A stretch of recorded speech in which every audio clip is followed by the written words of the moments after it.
Om Swastiastu. Om Swastiastu. Jadi hari ini kita melaksanakan podcast. Hari ini hadir tamunya Pak Dokter Koma Arya dan Pak Dokter Surya dari Dinas Kesehatan Batu. Jadi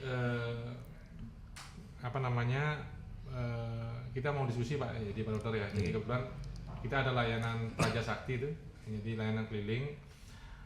Salah satunya yang sering ditanyakan oleh masyarakat di bidang kesehatan. Nah, jadi salah satunya ini seperti BPJS-nya tidak aktif, gitu kan.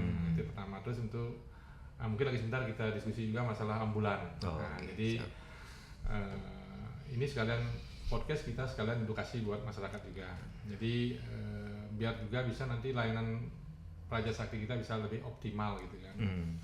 Karena ini kan jarak dari selatan ke Puspom ini nggak jauh nih. Jadi kita memang sekarang ini ada layanan, bukan sekarang, udah 3 tahun terakhir kita ada layanan Praja Sakti. Jadi tugasnya yang datang ke pasar gitu kan, ke Balai Banjar dan seterusnya. Jadi masyarakat yang datang ke kita lebih sedikit. Jadi karena kita yang mendatangi masyarakat. Jadi mungkin dari Pak Dr. Arya atau Pak Dokter yang menyampaikan yang BPJS dulu. Baik, Om Swastiastu. Terima kasih Pak Camat, terima kasih rekan-rekan semuanya. Pertama, apresiasi pertama kali ada podcast, apalagi kita diundang nih. Namun permohonan maaf dari Bapak Kepala Dinas karena dari pagi sampai sore nanti ada kegiatan, jadinya kita yang mewakilkan. Nah, ini hal yang menarik, sangat apresiasi di Camat Kutai Selatan ini sudah ada layanan yang sampai menjemput bola lah istilahnya. Nah, pasti dengan adanya permasalahan atau sering berkomunikasi dengan masyarakat pasti banyak masalah. Nah, terima kasih nih. Artinya dalam artian sekarang ini kita datang mungkin akan memberikan solusi atau memberikan edukasi juga kepada masyarakat. Nah, yang pertama berkaitan dengan ketidakaktifannya peserta BPJS. Ini banyak sebenarnya permasalahan-permasalahan yang ada. Jadi kita tahu dulu pas waktu Covid, karena dia tidak kerja, dulunya dibayarkan oleh perusahaan, nah, tiba-tiba tidak aktif, itu permasalahan. Yang kedua juga dulu pas sebelum Covid masih bisa membayar secara pribadi. Nah, ternyata dia pakai umum nih, maksudnya bayar kelas 2 atau kelas 1. Nah, sebenarnya dari kita, pemerintah Kabupaten Badung, kita ada KBS, Kramo Badung Sehat. Itu ada 13 manfaat tambahan di sana, namun karena sesuai dengan aturan yang dibayarkan oleh APBD itu adalah masuk ke kelas 3. Nah, ini menjadi permasalahan adalah apa? Nggak aktif sekarang. Ya. Permasalahan yang paling banyak di masyarakat adalah masyarakat itu nggak tahu bahwa tidak aktif nih kartunya. Yang sering terjadi adalah dia ke klinik, Bapak Ibu masyarakat semuanya. Jika sakit nih, nggak aktif saya. Apalagi yang paling bahaya adalah tiba-tiba kecelakaan, rawat-rawatan, terus lagi serangan jantung dan lain sebagainya. Di saat itulah baru berpikir, saya nggak aktif nih, gimana? Saran saya yang pertama adalah pastikan BPJS-nya aktif dulu. Jadi harus tersonding semua warga negara, apalagi sekarang kalau nggak aktif gimana? Nah, baru lanjut kita kena aktif nih. Kalau nggak aktif bagaimana? Pertama, pasti mereka itu pernah berobat ke klinik, ke puskesmas, ke dokter praktek perorangan. Semuanya ini sebenarnya kita sudah sounding. Kalau mau mengaktifkan tapi nanti ke kelas 3, ada namanya link KBS. Tinggal scan, masukin ke sana sesuai dengan kebutuhannya, karena kita perlu verifikasi. KBS adalah Kramo Badung Sehat, berarti harus ber-KTP Badung. KTP-nya, terus KK-nya, lagi satu. Karena ini adalah pengalihan dari Mandiri yang menunggak ini masuk ke APBD, dia dalam KBS kelas 3. Pada saat ada surat pernyataan, saya mau menjadi APBD. Karena apa, saudara-saudara, teman-teman semuanya? Setelah turun menjadi kelas 3, dibayarkan APBD, nanti pas rawat inap tidak bisa naik kelas. Tetap dia di kelas 3. Kalau dia itu bayar mandiri kelas 3, dia bisa naik maksimal 2 tingkat. Tapi kalau APBD tidak bisa naik tingkat. Yang kedua, di sini kalau misalkan dia dari perusahaan, dia pas itu tidak kerja, kan tidak dibayarkan oleh perusahaan. Itu tidak ada namanya tunggakan, karena berhenti tidak aktif. Yang masalah lagi satu adalah dia bayar sendiri, bayar sendiri, dia tidak aktif, dia ada tunggakan. Di sana ada namanya tunggakan gantung. Tunggakan gantung ini tidak bisa dibayar oleh satu orang. Harus satu keluarga. Satu keluarga, makanya mereka ngecek nanti di online ataupun ini ada tunggakan. Maksimal sih sekarang sudah ada relaksasi 3 bulan. 3 bulan dikali dengan sekarang misalkan kelas 1 itu sampai 2 sampai 5 juta. Tergantung dari jumlah keluarganya. Kalau istri, suami, anaknya 4, ya itu yang menyebabkan. Namun dari kita Dinas Kesehatan, karena kita wajib berturut-turut dan selalu mendapatkan penghargaan di pusat, kita diundang di Istana Negara, mudah-mudahan tahun ini juga. Artinya apa? Kita dapat privilege. Sekarang tidak aktif biarpun menunggak, dengan diaktifkan di KBS ini langsung aktif. Ya, itu kelebihannya karena kita Pemkab Badung itu sangat luar biasa. Mungkin itu dulu pertama, mungkin dari Dr. Surya ada yang tambahkan, Dok? Yang nambahkan nanti koreksi dulu dari Dr. Aryo untuk yang kelas 3 di rawat inap niko tidak bisa naik kelas dia. Ya, artinya kalau dia kelas 3 dia tetap di kelas 3. Yang bisa naik kelas niko adalah dari kelas 2 dia. Ya, kelas 2 niko memang bisa naik ke kelas 1 ataupun bisa langsung naik ke PIP. Nah, untuk di kami untuk penjaminan manfaat niko kan ada beberapa yang memang tidak dijamin oleh BPJS, dan yang sekarang sudah ada 13 manfaat yang tidak dijamin oleh BPJS yang sudah kita cover. Yang tanggung Pemda Badung kan? Ditanggung oleh Pemda Badung. Ya, kami juga untuk tahun ini menggodok, mudah-mudahan yang juga minta doanya juga, supportnya juga dari masyarakat Badung bahwa kita akan tambahkan. Ya, salah satu yang kita coba masukkan adalah home care.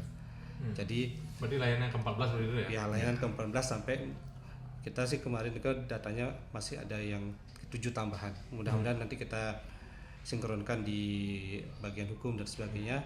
Mudah-mudahan goal, dan ini juga untuk meningkatkan derajat kesehatan masyarakat Badung. Gitu. Makasih. Jadi luar biasa nih. Jadi masyarakat perlu tahu ya, bahwa kita Pemda Badung sudah dapat UHC yang keberapa sekarang? Yang keempat. Ya. Ini perlu diapresiasi. Ini mudah-mudahan bisa dimanfaatkan lah oleh masyarakat semaksimal mungkin. Berarti kalau layanan kita ke lapangan, petugas kita sudah bisa melayani ini juga kan sebenarnya kan, membantu ya. Iya. Nah, jadi karena untuk mengaktifkan, karena kita di kantor camat punya Praja Sakti. Praja Sakti apa namanya itu?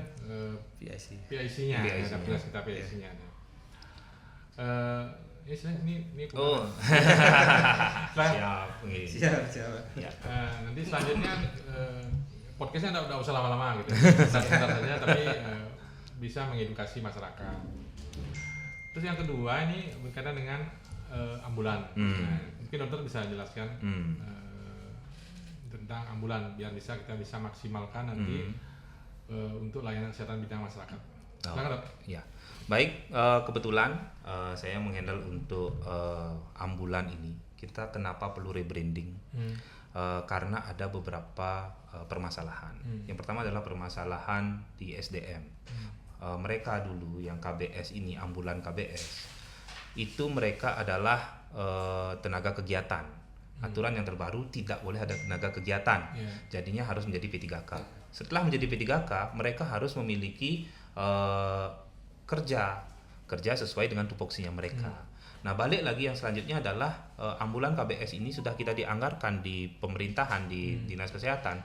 Namun akan ada terjadi terus perubahan. Semakin meningkatnya kebutuhan, dana yang masih tetap, jadinya itu menyebabkan kualitas kita akan menurun kan gitu. Kita antisipasi dengan rebranding ini. Jadi yang dulu namanya adalah tim ambulan KBS, kita ubah menjadi tim BES, Badung Emergency Service and Treatment. Nah, Badung Emergency berarti gawat darurat, service pelayanan, T-nya ada yang lebih di kita, ada treatment, penanganan. Contoh, kalau dulu misalkan pasien 24 jam nih. Kita 24 jam.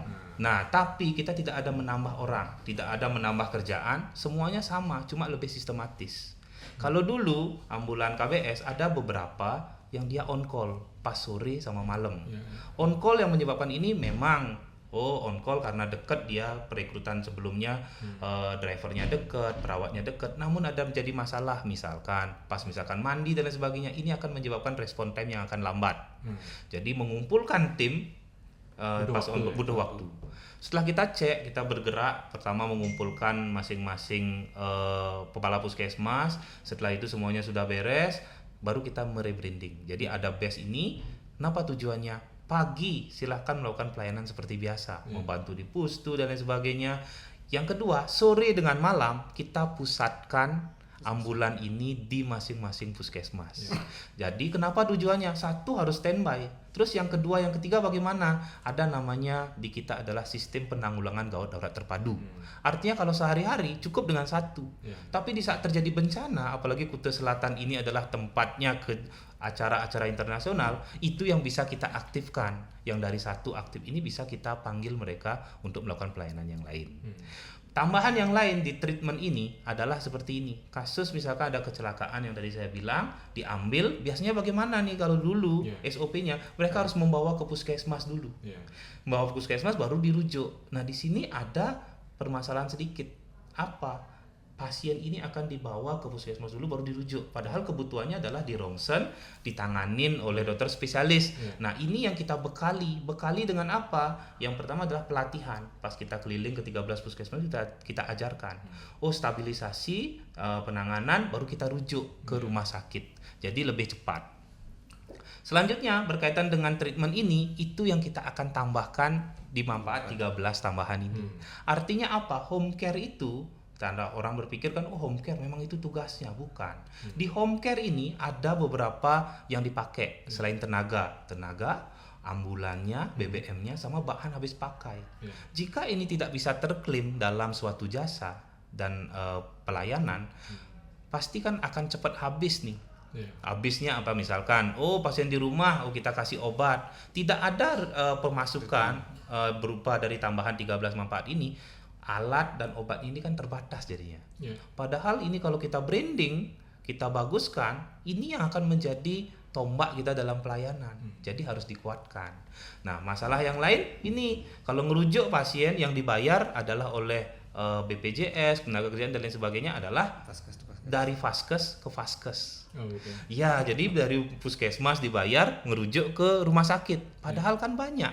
Oh, pasien kecelakaan, luka berdarah perlu 2 jaritan. Ini tidak perlu ke rumah sakit. Harusnya kan dibayar dari mengantar dari rumah atau dari jalan raya ke jadi langsung ya. Langsung. Nah, mereka yang bergerak ini siapa? Kuta Selatan sangat bagus karena dokternya banyak. Jadi yang tim base ini ada dokternya. Yang di tim yang lain mungkin dokternya kan yang berjaga satu, nggak mungkin dia mengambil pasien dengan timnya. Caranya adalah di sini kita zaman digitalisasi di 2024 ini dengan telemedicine atau telekonsultasi.